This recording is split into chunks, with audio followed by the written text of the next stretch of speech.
All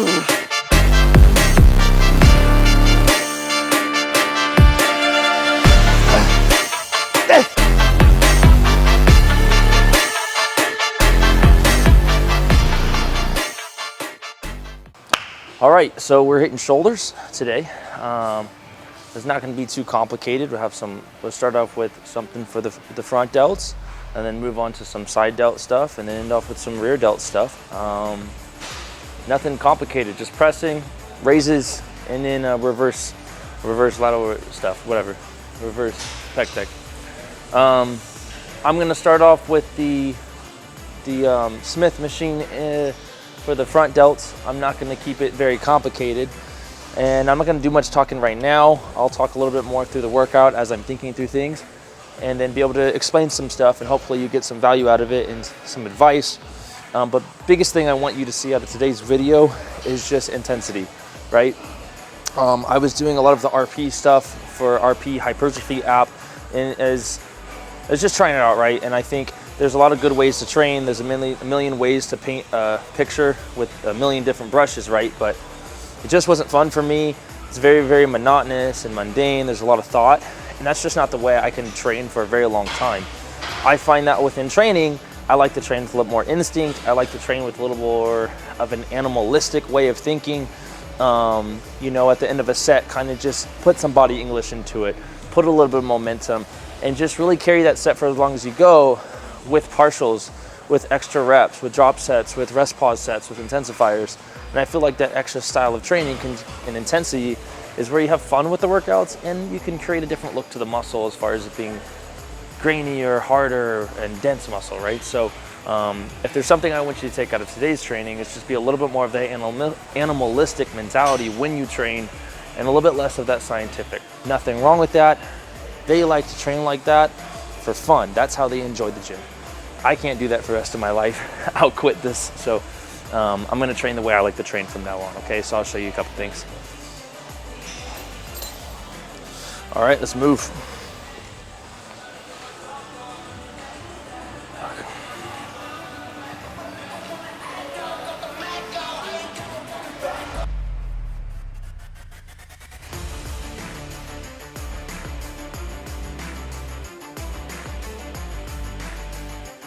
I used to like it that way, but I would have a harder time connecting with the upper chest. I felt like it would just create the same angle as a flat bench. It's almost like when you hold onto a treadmill and you have it on an incline, so then you just do this. Yeah. Do you get a better connection to the upper chest? I put it at a put it on a leg incline is what I do. Yeah. Because I get the bar to come here. No way. Upper chest too? I will have to try that, because sometimes I'm like, fuck, that's a lot of front delt. Yeah. That's why I don't do it. And the biggest thing because it wants to come like here, and then it wants to go this way. It's like all front delt. Yeah. I kind of just, the reason I'm doing the Smith machine, I just kind of throw slabs of weight on there and just get stronger again. Whatever works. Yeah. I think it doesn't really matter which one. I think it's finding whatever you like and just progress. Yeah, that's what I'm trying to do, is just progress. Whatever you feel. Yeah. So if nobody knows this, right now, just to start off the off season, I'm starting my off season off. A few things that I'm trying to build up is going to be my upper chest, the width to my shoulders, and my rear delts, and then also the thickness to my back. As I move into the off season, what I have on my body right now is quite a bit of detail, but what I really want to work on is less thinking about detail, sacrifice a little bit of too much control, and kind of just move as much weight as I can and get stronger. That being said, with control on make sure I'm still on muscle, right? But I'm willing to sacrifice a little bit of that to push a little bit more weight, and in that way I can just throw on slabs of muscle. So that's why I'm going to see me doing a lot of these types of exercises where it's a little bit less slow, a little bit less of the slow moving that you've seen me do. I just try to put on muscle in those areas right now. And so that being said, for the first 16 weeks, I'm going to do my own thing to kind of prove that I know what I'm doing. I like doing that for myself. But then after the 16 weeks, That's my coach Brandon, who's going to help me through the rest of the off season and then the prep into the show. I'm planning to do the Detroit Pro, which is going to be February 21st. And so I basically have about 7 months until then. And so it's just put on weight and then see, knock off that weight and see what we're able to sculpt and put together for the show. But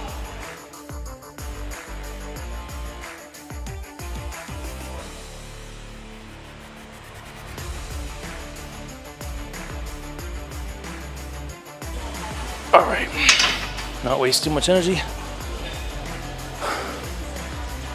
All right, real quick, why arm sleeves or elbow sleeves? Why wrist wraps? Don't you feel like that kind of makes you weaker as far as like you're not as hardcore? Absolutely not. If I'm in bodybuilding, bodybuilders use steroids to get bigger. They're using that as a crutch. Why would you feel like that's okay to do and then be like, oh, you're less than for using elbow sleeves and wrist wraps? It's just as much as a crutch as the crutches you're already using to get a better advantage. To take any of these things that bodybuilders take, that's to get you a better advantage than anybody else on the stage. Okay, this is another advantage I'm gonna have. Why would I not take that? So this is gonna keep my elbows in place. These will keep my wrists secure. I'm taking that advantage. It'd almost be irresponsible for me when it comes to things like this, or even, straps on for a back day, right? It's irresponsible for me to know it gives me an advantage and then not use them. I can understand a powerlifter not using them because they might want to work on grip strength or those such things. As a bodybuilder, why not take every advantage that you can get when you're already in the bathroom every morning, taking every advantage you can get? I don't see the difference. When I'm doing a shoulder press, I'm learning to not necessarily keep my hands bent, but to almost keep them upright. So unrack it and then get my hands adjusted and let it land. I kind of let it feel the tug land on my shoulder and then kind of keep it on the shoulder right there. And then I'm also kind of pushing against this, like pushing forward and up at the same time. So, hey, straighten out the wrist, keep calm. Oof. Oof. Oof. Oof. I'm gonna put a 25 on it.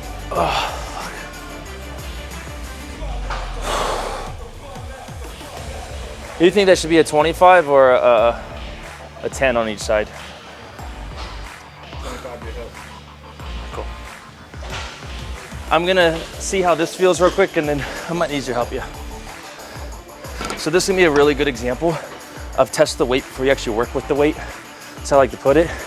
I'm deciding between putting a 10 on each side as an additive or using 25 with some help. I'm still gonna get help on both to maximize the set, but I'm only gonna do like 2 or 3 reps or even 2 reps. I don't wanna waste energy, but it gives me a chance to accommodate myself with the weight, see how heavy I actually feel it is. If it's something I'm gonna work with, I'll stay with it and actually do a real set right after, or I will take it off, go with the 10, go with the safer route, or with a weight that I can control for quite a bit more reps. So the goal is for me always to be within the 8 to 12 reps. Anything below that, yeah, hypertrophy is at 6, but a sweet spot for me is at least 8 to 12. So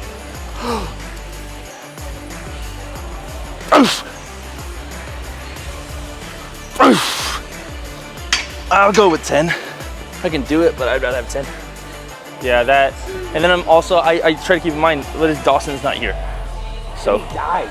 then I die. So I mean, you guys might want that, but he doesn't. So. And also the owner of this gym can't afford that right now. He can afford it, let's be clear about that. But it's a liability. I've always had a spotter wait till they see me kind of like give and then start. But then I'll watch like Martin and Brett and they'll wait till like. I wait till you can't do it anymore and then I'll spot you and then I make you do more. All right, cool, fuck it, all right. All right, let's get it.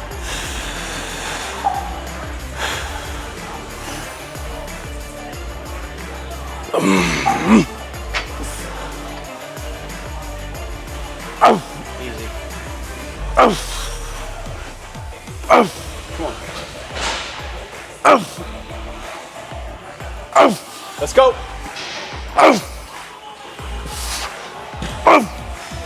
You got one more. Yeah. Let's get more. Let's get more. Come on. 5, 4, 3, Yeah. 2, come on.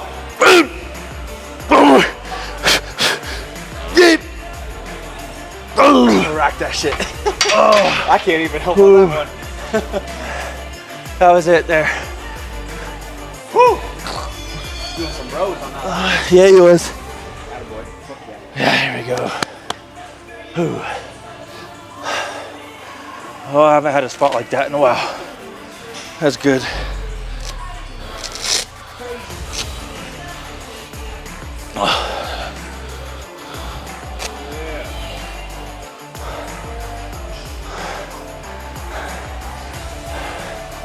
So the question is, like, how do you get there, right? Like, how do you take yourself to those points where you can push that hard? For me, yeah, like, it's nice to have that training partner, which he's working right now, but to have someone to push you. But what happens if you don't have the training partner, right? I use a lot of the emotion from life. There's a lot of times in life that I wasn't able to control a variable, a situation traumatically happened to me, and it freaking sucks, right? Even currently, there's situations in life where I can't necessarily control what's going on around me. The gym, however, is the one place where I can control every single aspect, and I get to choose what I do under those circumstances. And so what I like to do is dig deep. Just as that rep that tells me I can't go another starts to happen, the first thing I put myself in my mind is, all right, what situation can I think of that has pissed me off, has hurt me, that I wasn't able to overcome in real life, but I can kind of use this weight as I overcome that rep that I didn't think I can get to overcome that life situation I wasn't able to get. And now I can use that as therapy. Now every session in the gym isn't just about lifting weights, but it's a way to kick life's ass a little bit and be able to overcome those situations that you weren't able to overcome in reality, showing you that if you just work hard, you're better than what you think you can be. You can defeat things that you don't think you can defeat, right? So that's what the gym is for me. And that's where I can dig deep, and you see that little animalistic side of me to be able to push harder during those sets when most would give up. So take that as some advice to when you're in the middle of a set, some intensity, go to that deep, dark place, whatever it is, to help give you some more motivation within the set.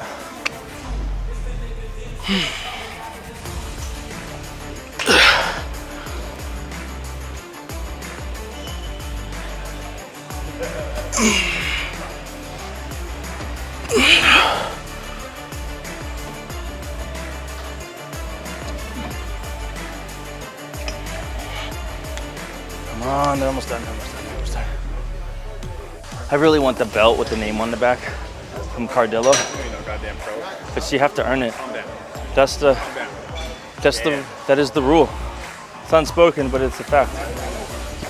I've seen people with the belt on, you know they're not a pro. They don't even look like an amateur.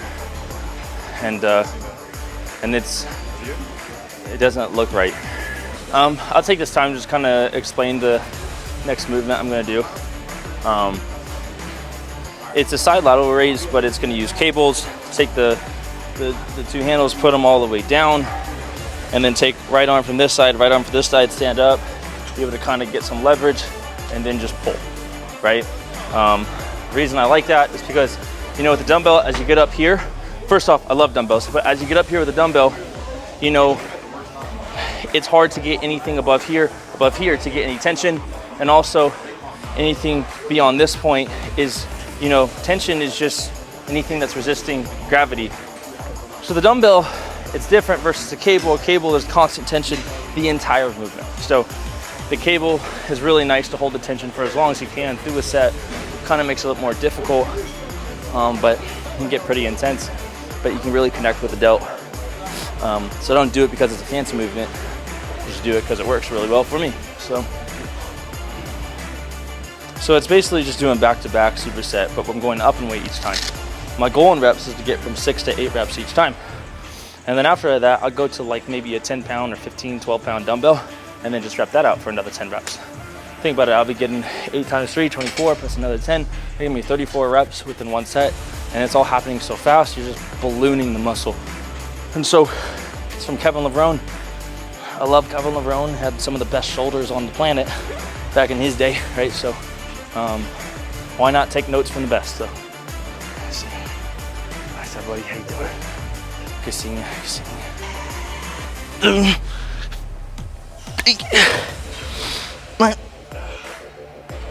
9, 10 reps. All right, 8 to 10 reps with these. 3.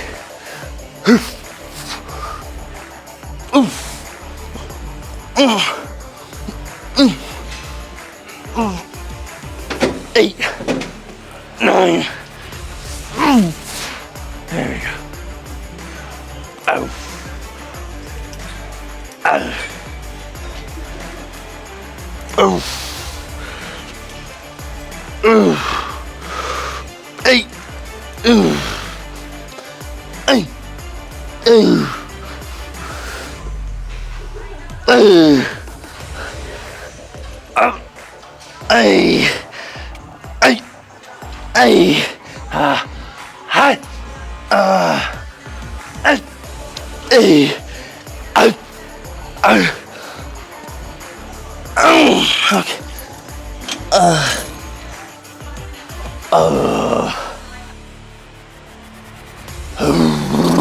Anything above 215, I will be happy with for comeback. I don't know if it's possible. That means I'd have to put on 15 pounds.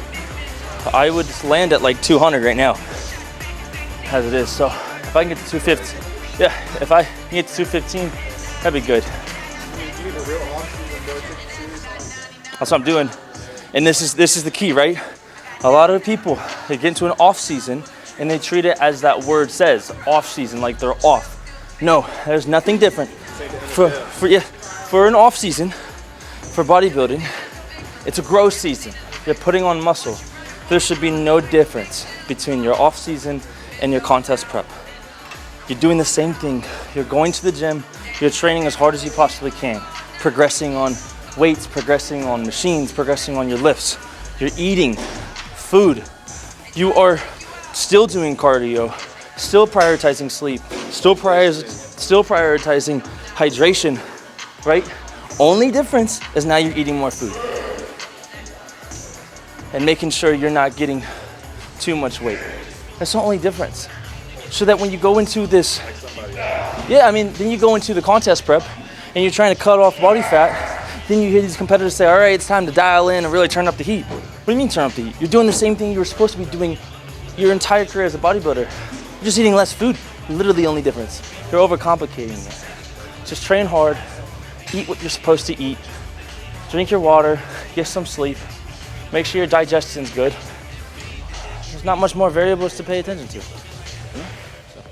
Oh, that's so much better.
Oh Oh God. That's bodybuilding made fun again. We missed out, huh? I was just about to say. Man. He said partials and I got so excited. Forgot those existed. Oh, we're having fun now. If you just eat your food consistently, it makes pushing that hard 1,000 times better. You don't feel sick. You feel fueled. You feel like you can feel the food going where it needs to go. You have the energy to do so. It just helps out those sets, man. Of course you don't want to push that hard when you're not eating anything. It's hard. You have literally nothing left in you. The carbs are the fuel. Your muscles aren't recovered because you haven't had protein. You know? You don't feel all bloated because you haven't too much fats. By the way, I posted this today on my gram, but I'll keep saying it. If you're just tracking protein and you're not tracking your carbs and your fats, that's the same thing as remembering your anniversary but forgetting your wife's name. That's the stupidest thing you could be doing. You're only getting one aspect right, but you're falling apart on every other thing. Your fats are gonna make you fat. You don't think you need to track that? I've seen, like, how many TikToks have you seen where they're like, I'm gonna make this really, really good looking casserole, has a ton of cheese and a ton of this, and you see all the olive oil. They show it like dripping on the plate, and then like, that's 15 grams of protein. Give me a break. If you want to repeat the last 5 years of your fat career, then stop or keep continuing with only tracking protein and not tracking carbs and fats. I know the round society is gonna get real mad at me for saying that, but it's the truth. Track. Round society needs to take some notes. The circle people, take some notes.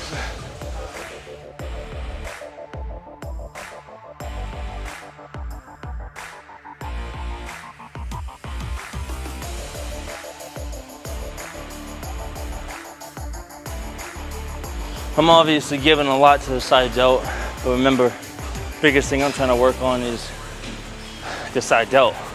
I'm trying to build that wider frame. I don't have necessarily super wide clavicles that make me look wider, but I also don't necessarily have super narrow ones, about there in the middle. The best way I can maximize looking wider is obviously to bring out my lats, but then obviously bring out my shoulders. My front delts do pretty well. My rear delts definitely need work. But 100%, you're looking at me straight on. You want the X frame of the body so the legs can come out, but my shoulders to match that frame so I can use some more width for sure.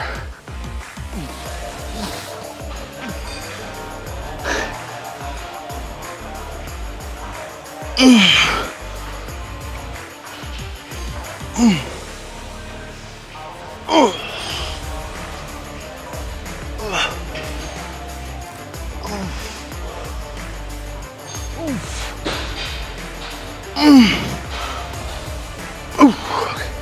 30 seconds.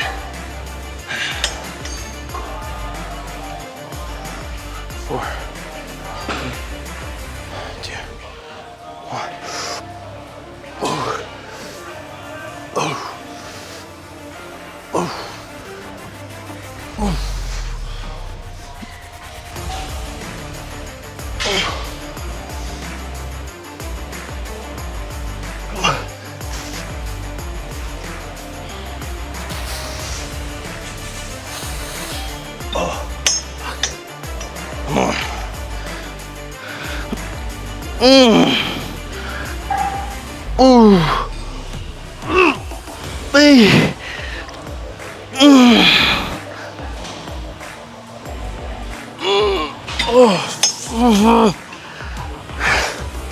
1 more set.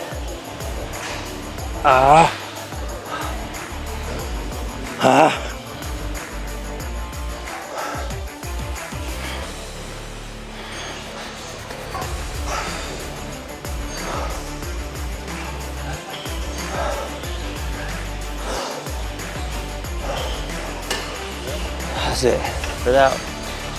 Now we got rear delts.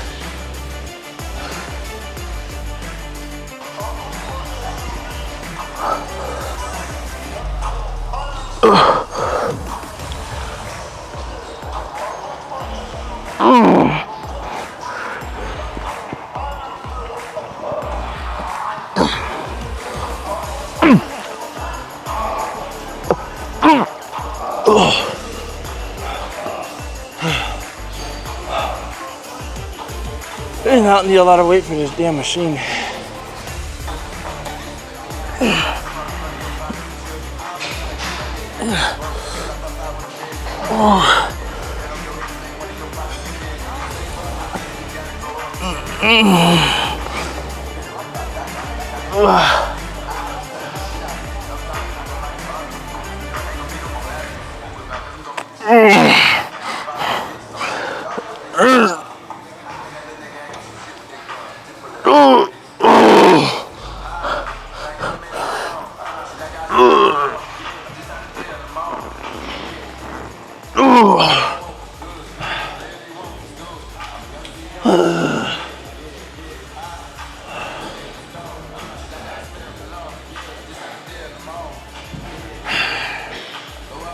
Could never decide whether I like this one or not.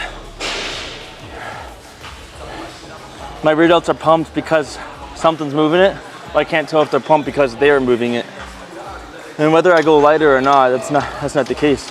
It's just the movement pattern of it.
the smarter move.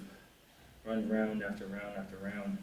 By the time you get on stage, you got other guys that are holding poses and they're like, I don't want to be that guy. Sit there and just relax, you know? And then like dare the judges to run another round of posing. Yeah. You know? So.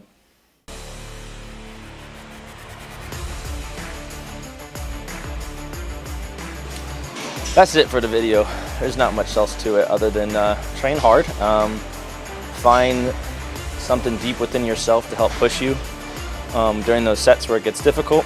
For me, that's emotion, that's trauma, that's different things that hurt me in the past. And so like I said, I like to use those to feel like during the set, I can kind of use the set to overcome the things that happened to me in my past and to help me out. But train hard, but don't expect results if you're not training hard. It's just the name of the game. It's just the way it has to go. Unless you want to repeat the last 5 years for the next 5 years, you gotta learn how to train harder. And that being said, you have to learn to dig deep and find that place during the sets. So that's just no fancy tips, just mentality really. And then do that, and then do it consistently. Because if you accumulate that over time, imagine the progress you can have. So with proper eating, proper sleep, proper hydration, and then digestion being good and all those sorts, you can figure all those out. But if you don't have the training to back it up, it's gonna be very difficult for you, right? So train hard in the gym and then go recover. And then find a way to do it that you have the most fun. For me, it was Dawson whipping my ass the entire time. So shout out to Dawson, that was awesome. But all right, that's pretty much it. If you haven't had a membership at Cult Fitness yet, you gotta get down here and get a membership. If you haven't gotten my free download yet, it has simple advice that's not fancy tricks and tips that you're gonna get confused off from Instagram and TikTok. It's just simple things that you can use to even make a program for yourself. On page 2, for example, it shows you how to calculate your macros in a pretty simple way to not confuse you. And then you get my number so you can text me anytime and just ask me questions and I'll just give you answers for free.